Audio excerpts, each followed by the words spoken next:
when you come out and when you leave the room, you'll see that we just, over the last few minutes, literally shot out a boat, a drug-carrying boat, a lot of drugs in that boat.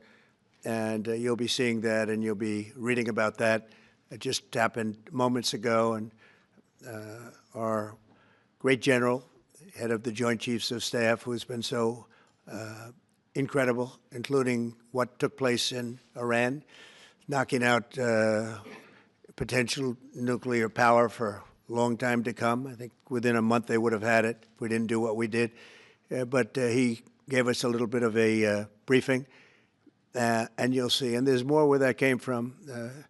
We have a lot of drugs pouring into our country, coming in for a long time. And we just, these came out of Venezuela and coming out very heavily from Venezuela. A lot of things are coming out of Venezuela. So we took it out, and you'll get to see that after this meeting is over. Do you have any questions, please? Yeah, please. Thank you, Mr. President. Senator Cumberland talked about the cost savings Yeah. associated with this announcement. Can you talk about the strategic benefits by having Space Force Command headquartered in Huntsville? Well, it just works because we have so much else there. And having a central, you could call it a central command, but it really is a command station.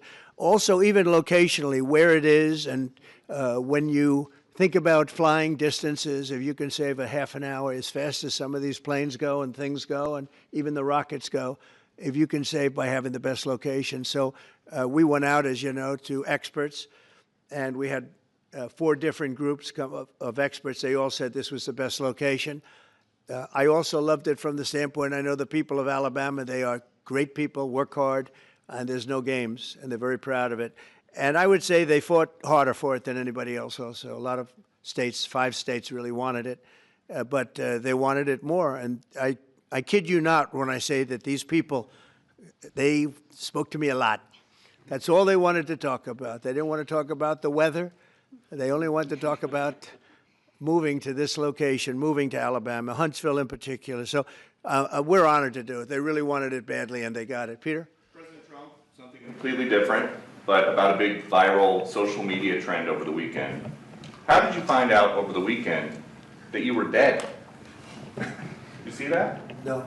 People didn't see you for a couple days. 1.3 million user engagements as of Saturday morning about your demise. Really? I didn't see that. You know, I have heard, it's sort of crazy, but last week I did numerous news conferences, all successful. They went very well, like this is going very well. And then I didn't do any for 2 days, and they said, there must be something wrong with him. Biden wouldn't do them for months. You wouldn't see him. And nobody ever said there was ever anything wrong with him, and we know he wasn't in the greatest of shape. No, I heard that. I get reports. Now, you knew I did an interview that lasted for about an hour and a half with somebody, and everybody saw that was on one of your competitors.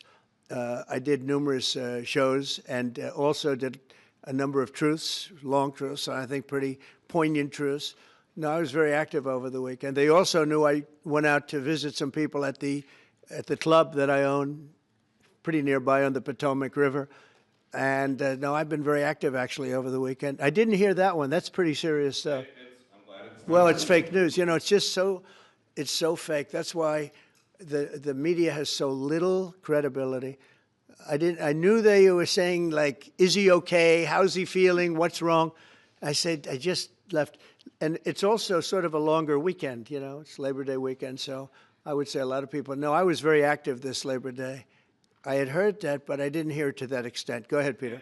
We know that this country has a huge problem with school shootings. You've said that you're open to sending the National Guard pretty much anywhere. Would you ever consider sending an armed National Guardsman to every school? Well, we have a big problem with school shooting, but we also have thousands and thousands of schools that run perfectly. You know, they talk about you can do things construction-wise, and that's really, I think nobody knows more about construction than me. You can build the construction doors. You can build what they call safety doors, where they lock on the outside, the inside, and every place else. Well, but if one of these lunatics happens to get through, then the police can't get in.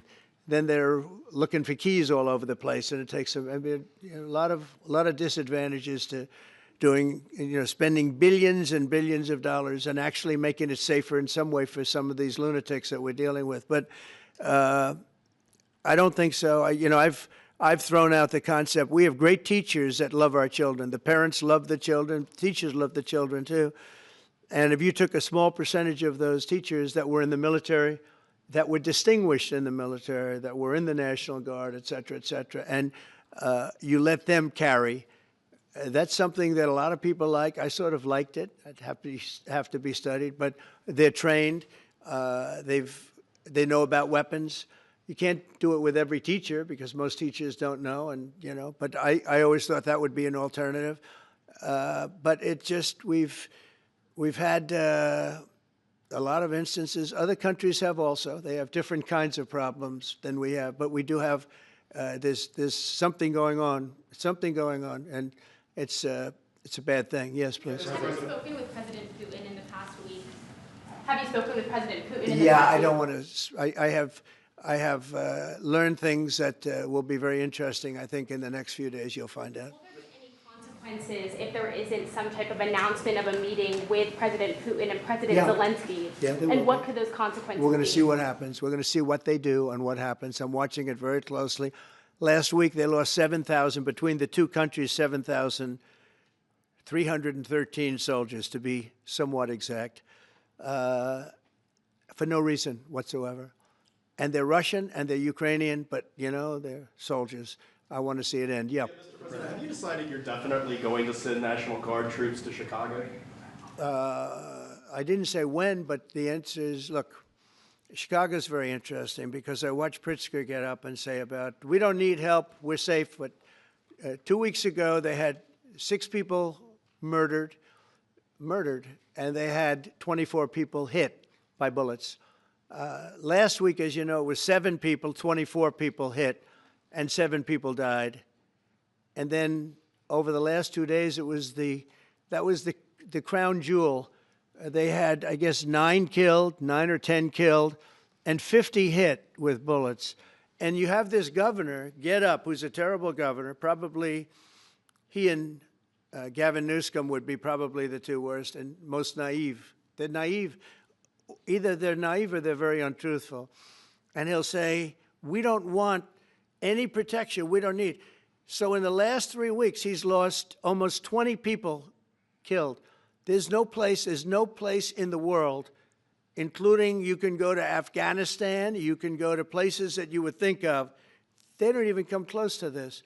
Chicago is a hellhole right now. Baltimore is a hellhole right now. Parts of Los Angeles are terrible. If we didn't put out the fires, and I mean the other fires, the bullet fires, they didn't do a good job with, they should have had the water coming down, like I said. We had to release the water. We had to go in and release the water to L.A. It's so badly run. But if I didn't send the National Guard into Los Angeles, I would be making an announcement today. I'd be talking about Huntsville, and I'd simultaneously be saying, by the way, the Olympics is not coming to Los Angeles. If we didn't do that, and even the sheriff, the top law enforcement person in Los Angeles said, we could not have handled it without them. So that's what he said. Make your mind up on Chicago, though? Well, we're going in. I didn't say when. We're going in. When you lose, look, I have an obligation. This isn't a political thing. I have an obligation. When we lose, when 20 people are killed over the last 2.5 weeks, and 75 are shot with bullets. So let me tell you a little story about a place called D.C., District of Columbia, right here where we are. It's now a safe zone. We have no crime. It's in such great shape. You can go and actually walk with your children, your wife, your husband. You can walk right down the middle of the street. You're not going to be shot, Peter. You're safe. Everyone likes you anyway. They probably wouldn't do it. But it's so dangerous. And there are people in this audience that you've suffered greatly. There are people in this audience that have been mugged and hurt badly, and they don't want to talk about it. Maybe you were very brave in talking about it. You made quite an impression on a lot of people. I appreciate it.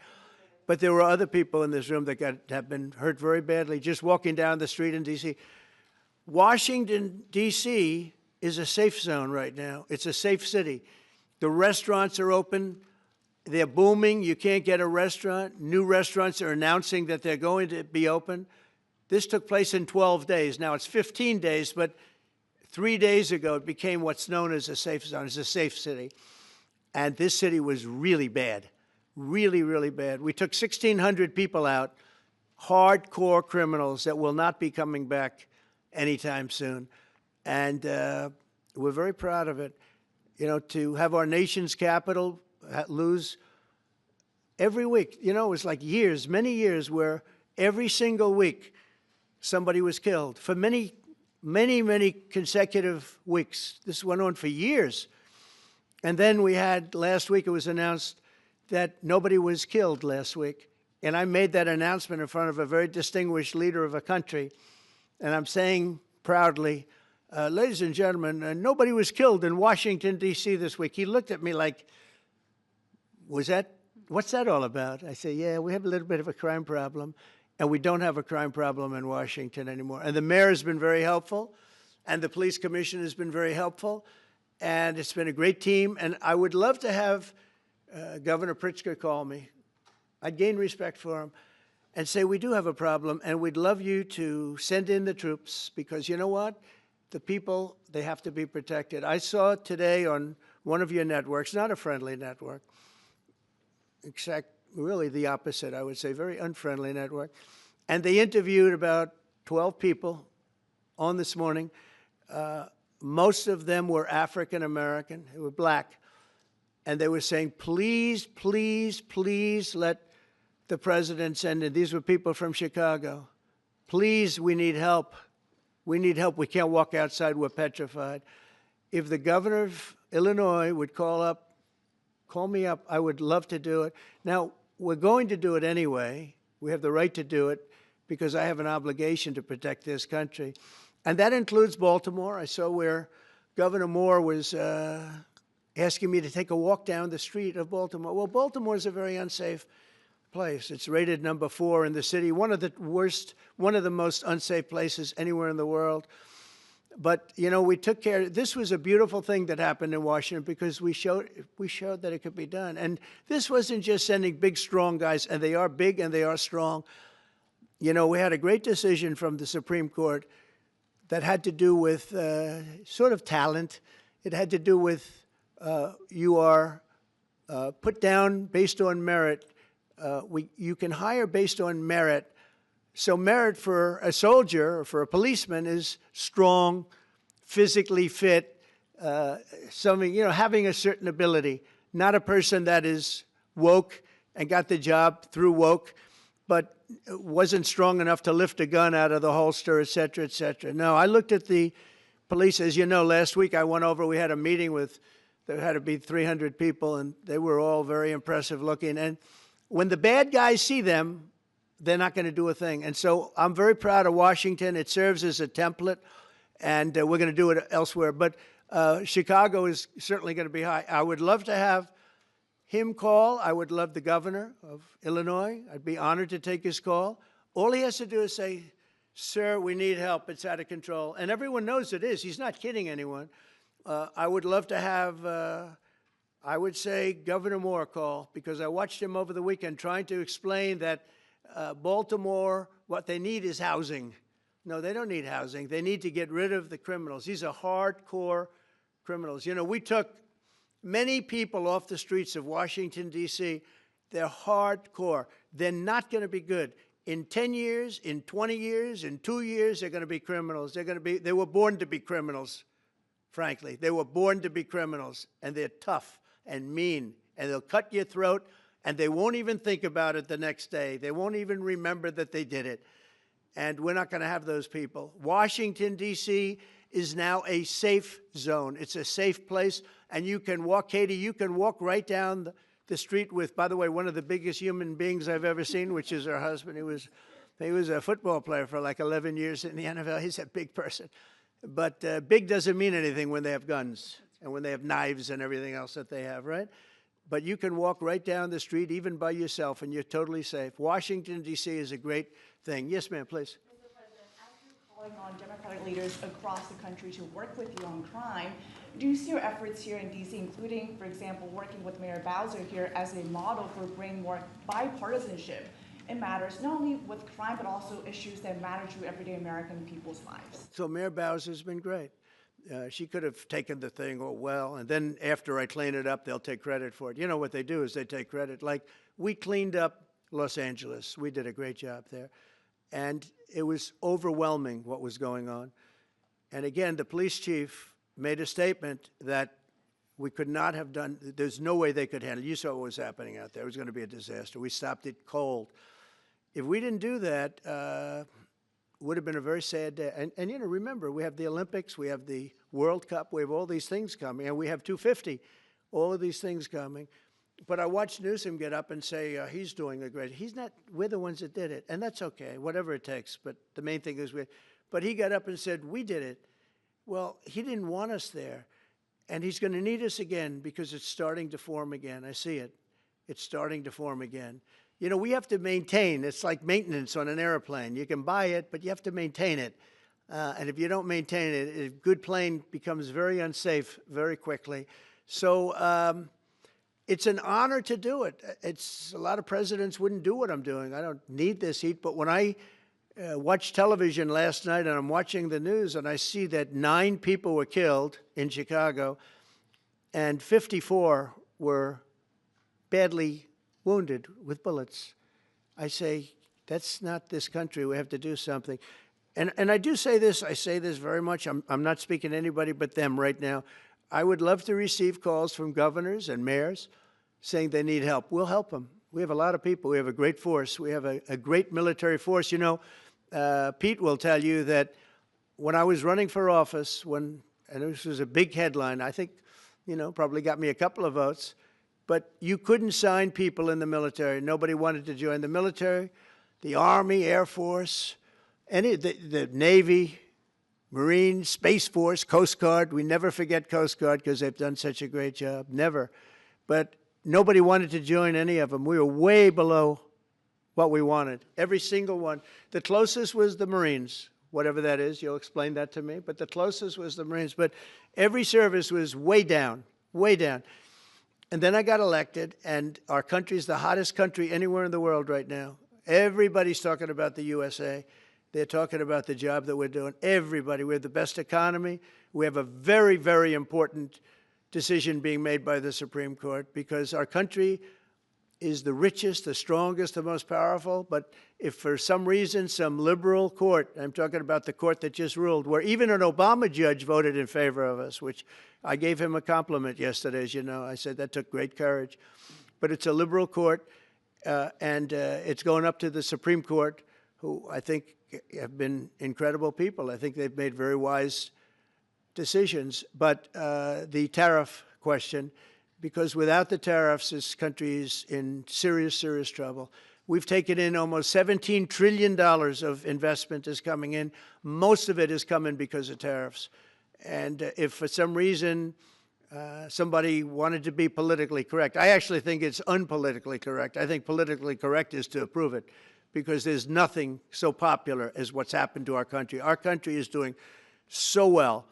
But we had a liberal court gave us a very shocking ruling, and that ruling is basically saying that the trillions of dollars that are pouring into our country, putting us in a position like no country is anywhere in the world, that they'd like to see us that taken away. By the way, a lot of the people behind that lawsuit, that particular, are from foreign countries. I might add. There's a video that is circulating online now of the White House where a window is open to the residents upstairs and somebody is throwing a big bag out the window. Have you seen this? No, that's probably AI generated. So Actually, you can't open the windows. You know why? They're all heavily armored and bulletproof. So that's a fake video? Well, it's got to be because I know every window up there. The last place I'd be doing it is that because there's cameras all over the place, right, including yours. No, but every window, I've never seen a window that's, in fact, my wife was complaining about it the other day. She said, love to have a little fresh air come in, but you can't. They're bulletproof. And number one, they're sealed, and number two, each window weighs about 600 pounds. You have to be pretty strong to open them up. No, that has to be, where was the window? Let me see.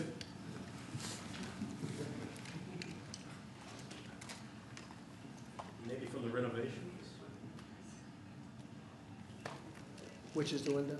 It looks like this is on the 15th Street side, I think. Yeah. So right here. Yeah, those windows are sealed. Those windows they're all sealed. You can't open them. What you were saying regarding the federal. It's the kind of thing they do. And one of the problems we have with AI, it's both good and bad. If something happens really bad, just blame AI. But also they create things, you know, it works both ways. If something happens that's really bad, maybe I'll have to just blame AI.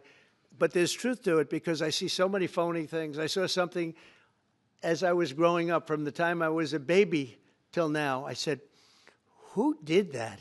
It was AI generated. So it's a little bit scary, to be honest with you. But those windows are all very heavily sealed. Thank you, Mr. President. I want to follow up with what you were saying regarding that federal appellate court that ruled against you and your administration as it relates to your ability. Well, they ruled against our country, the court, and they ruled against us before. It's a very liberal court. You called it highly partisan in your Well, social it certainly media posts. is. It certainly and in is. fact, it was along ideological lines, 7-4. Well, except that we actually got one of the Obama judges that was appointed by President Obama voted in favor of the tariffs because he felt it was imperative for our country to thrive and survive even. And I gave him credit. I said, you know what? That took a lot of courage for him to do it because you don't see that often. So my question is, I suspect you're going to appeal that all the way to the Supreme Court. Well, we already have, yeah. In fact, we're doing something else. We're going to be going to the Supreme Court, we think, tomorrow because we need an early decision. I mean, look, the financial fabric of our country, we're a rich, incredible country right now. And we're able to, you know, other countries use tariffs on us for years, and we never did. I did a lot during my first term, but then we had COVID, and we had to focus on other things. You couldn't be tariffing Italy, Spain, France, as they were dying by the thousands and millions. But we did with China, and China paid us billions and billions of dollars. And I started the process, but then I had to end it a little bit because of COVID. We focused on that. But no, it's a very important decision. And frankly, if they make the wrong decision, it would be a devastation for our country. We've taken in trillions of dollars. And by the way, all these countries signed agreements, as an example. They're all happy. Everybody's happy. But some whack job put in a lawsuit. It went before a very liberal court. And the liberal court ruled, it was 11, they ruled 7-4. With one of the most liberal of them all voting in our favor because they're patriots. I think I give tremendous credit to that judge.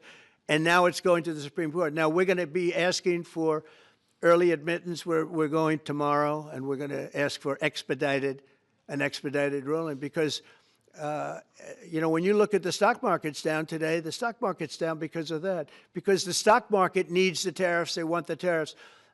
If you look at AI, all of those, you know, all of that money that's going to be invested, trillions and trillions of dollars, the biggest thing, bigger than the internet, I suspect. It's the internet plus 3 or 4 other things combined. We are leading very substantially with AI. We're leading because of tariffs. We're leading because of talent, and this is where they'd like to be. But without the tariffs, we wouldn't have a chance because we wouldn't be able to protect those investments of the companies coming in. So if you took away tariffs, we could end up being a third world country. That's how big the ruling. So we're asking for an expedited ruling. As a backstop to that, President, you have a Republican-controlled Congress. You control the House. You control the Senate. Yeah, but we don't have 60 votes. We don't have 60 votes. You don't I'd love to think you do can get that. enough Oh, votes? if we had 60 senators, if we got the 60 votes, we would get them. But we need 60 votes, and we need, you know, a certain number in the House. I think we'd get, I don't know, we have about 5 of them here. Would everybody agree with me on tariffs? Without tariffs, we're a different country. We have taken in so much money. And here's the thing. We signed a deal with Japan. They're paying us hundreds of billions of dollars. We signed a deal with South Korea. We signed a deal with the European Union. We signed a deal with Europe. And those countries are paying us $950 billion, and they're happy about it. They're okay. As one of them said, it's amazing that we got away with it so long. One of my friends, a leader of one of the countries, and they're fine with it. They all signed. If that ruling ever went against us, I guess we'd have to give back hundreds of billions.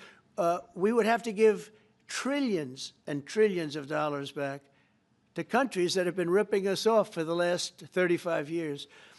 And I can't imagine it happening. On a legal basis, they have no legal basis whatsoever. But on a common sense basis, it would destroy America. Okay. We talked about controlling the sky. On Sunday, the satellite signal of Ursula von der Leyen's plane was alleged. With Ursula? Well, she had an interesting event. She's a tremendous woman. And so what are you asking me about her? NATO is concerned about it, I do too, about this. Sure, NATO is concerned about it. Well, nobody knows where it came from, but they did take away her ability to use a phone. You know? Sometimes that's a good thing. Sometimes that could happen to me. I'd be very happy.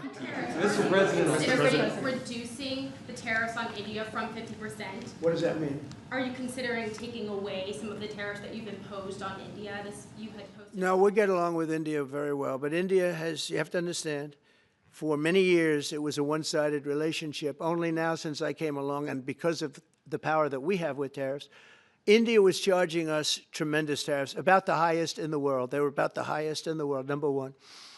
And we, therefore, weren't doing much business with India, but they were doing business with us because we weren't charging them. Foolishly, we weren't charging them. So they would send in massive, everything they made, they'd send it in, pour it into our country. Therefore, it wouldn't be made here, which is a negative. But we would not send in anything because they were charging us 100% tariffs. And, I'll give you an example, Harley-Davidson. Harley-Davidson couldn't sell into India. There was a 200% tariff on a motorcycle. So what happens? Harley-Davidson went to India and built a motorcycle plant. And now they don't have to pay tariffs. Same thing as us. So what we're doing is literally thousands of companies are coming into the U.S., car companies, AI, but, more traditionally, car companies. We have so many car company factories under construction or being designed right now. And they're coming from China, they're coming from Mexico, I must tell you, and they're coming from Canada, a lot of them coming from Canada. But they're coming into our country because they want to build here. And they want to build here for two reasons. Number one, they'd like to be here. And number two, the tariffs are protecting them. And number three, they want to avoid paying tariffs. When they build their cars here, they don't have any tariffs to pay. When you build here, you don't have any tariffs. Mr. President, Go ahead, in please. light of the Minnesota shooting last week, the Department of Homeland Security is now awarding more than $100 million to hundreds of faith organizations across the country to help them ramp up security. What's your vision for further protecting religious liberty across the country amid incidents of threats and So violence? religious liberty is so important, and we're talking about every religion now, and we're doing things on that nobody else has ever done, and we're going to be having a big announcement in about 2 weeks on that question. Yeah, please. On Space Command, sir, are you concerned that people may not be willing to relocate from Colorado to Alabama? No, I'm not worried. It will get somebody else. Colorado. I mean, the problem with Colorado is they have a very corrupt voting system. Look, I have so many friends in Colorado. Anytime you have mail-in voting, you have corrupt elections. Very simple. It's very simple. Even Jimmy Carter said it with his commission. They set up a commission with him and Scoop Jackson and some people, highly regarded people. And they said the finding was, if you have mail-in voting, you will have corrupt elections. Well, your radical left governor decided that he was going to have all mail-in voting in Colorado.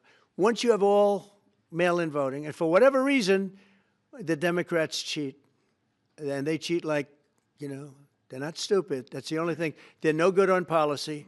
They're no good on management. They're no good at government. But they're great at cheating. And they stick together, too. I give them credit for sticking together. Mr. President, please. Obviously, this is a big win for national security, moving this to Alabama. We've all can agree with that. Big. Is there any idea of the economic impact this has on the state and on that local area? Katie, do you want to answer that? Look, I mean, go ahead, George. Please go. This is going to be tremendous. I mean, the state of Alabama, what we've seen through this process is the worst of Washington. We've seen politics get in the way of what is best for the warfighter, what's best for national security.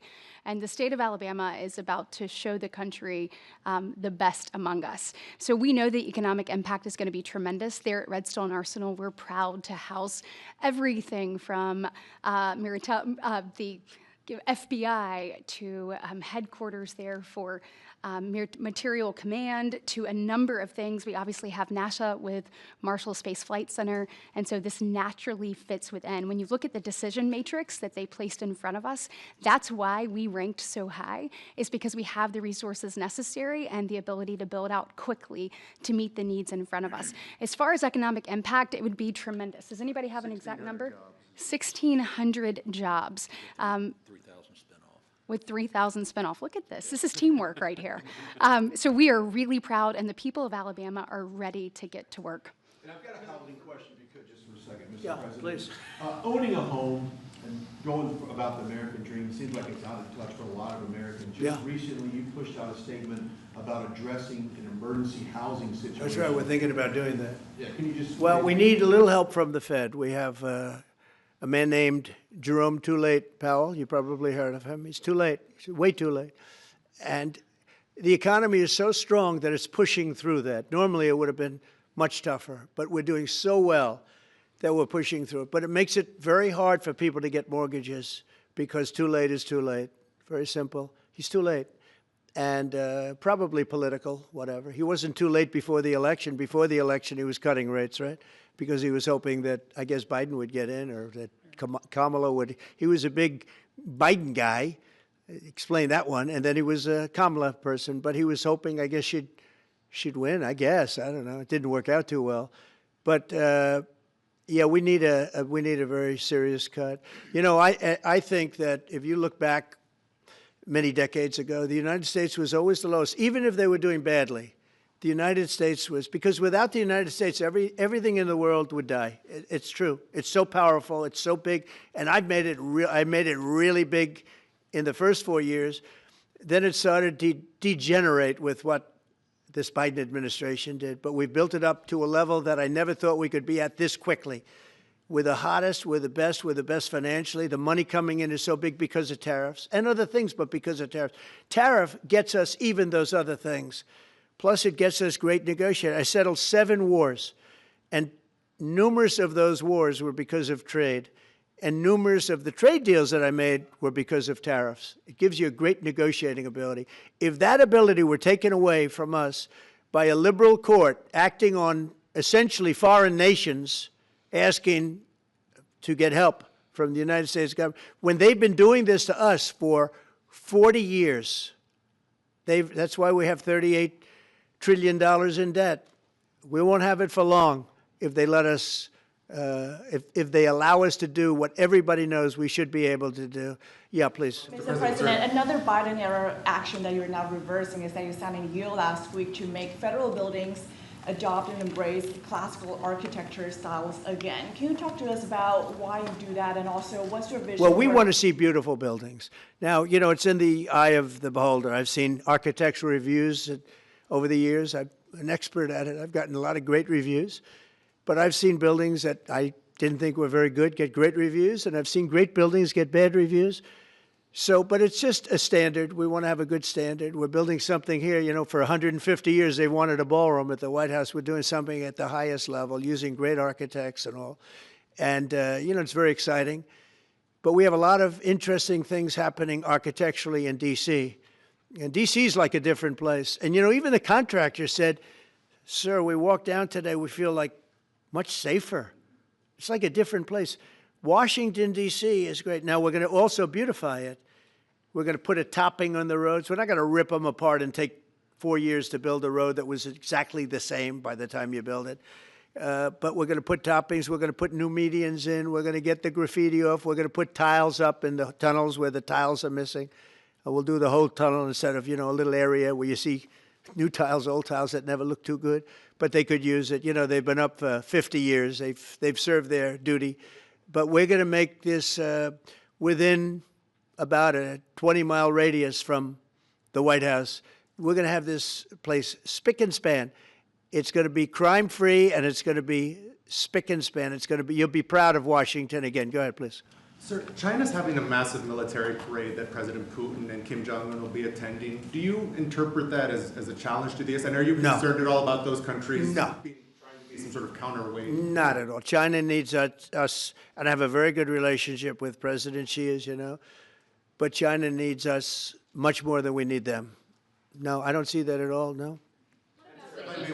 And I had actually a very good meeting with President Putin a couple of weeks ago. We'll see if anything comes out of it. If it doesn't, we'll take a different stance. Everyone March today in California ruled that your deployment of National Guard troops to Los Angeles was illegal.